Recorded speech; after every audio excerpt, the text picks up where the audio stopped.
நண்பர்களே வணக்கம். இன்றைய நிலவரப்படி ஈரான் இந்த போர் முனையில் இருக்கின்ற இந்த சமயத்தில் ஈரானின் இராணுவ வீரர்களுக்கு நாம் பயிற்சி கொடுத்துருந்தோம் ஒரு காலகட்டத்தில்.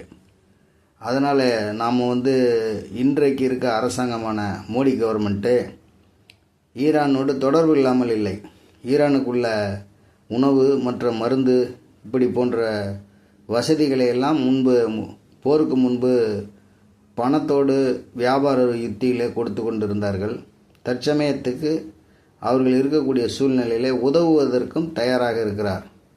அதனால் நமக்கு உள்ள எண்ணெய் கப்பல்கள் மற்றும் விதமான எல்பிஜி சிலிண்டர் சம்பந்தப்பட்ட அனைத்து விதமான எரிவாயுகள் எல்லாம் நமக்கு கிடைக்க தைரியமாக நாம் நம்பியிருக்கலாம்.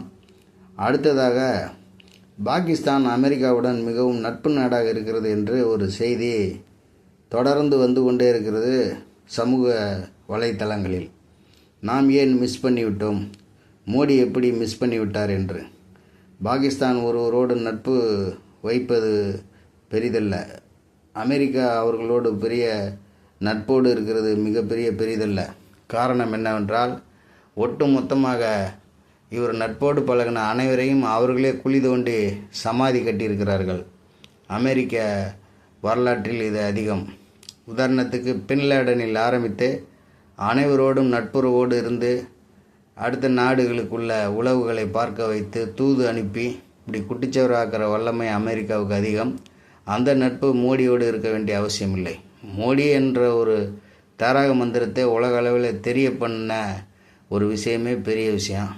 இதற்கு இடையில் நட்போடு மோடி மிஸ் பண்ணிவிட்டார், பாகிஸ்தான் அதிபர் ஜெயித்து விட்டார், இப்படி சமூக ஊடகங்களில் வருவதை தவிர்க்கலாம். அது நமக்கு தேவையில்லாத ஒரு உறவு. அதனால் துஷ்டனை கண்டா தூர ஒதுங்குங்கிற கதையில் தான் இந்த இடத்துல அமெரிக்காவை இந்தியா வச்சுருக்கு. அதை பற்றி நீங்கள் கொஞ்சமும் கவலைப்படாதீங்க. நமக்கு தேவையானதை காசு கொடுத்து வாங்கிக்குவோம், தேவையில்லைன்னா என்னென்ன பண்ணணுமோ பண்ணிக்குவோம். நம்மக்கிட்ட எல்லா வளமும் இருக்குது. எம்ஜிஆர் பாட்டு மாதிரி என்ன வளம் இல்லை இந்த திருநாட்டில், ஏன் கையேந்த வேண்டும் வெளிநாட்டில்னு மருதகாசி பாட்டு எழுதின போல நமக்கு எல்லா வளமும் நமக்கு உண்டு. தைரியமாக இருந்து நம் மக்கள் யாவரும் விவசாயத்தை நோக்கி செல்ல வேண்டும்.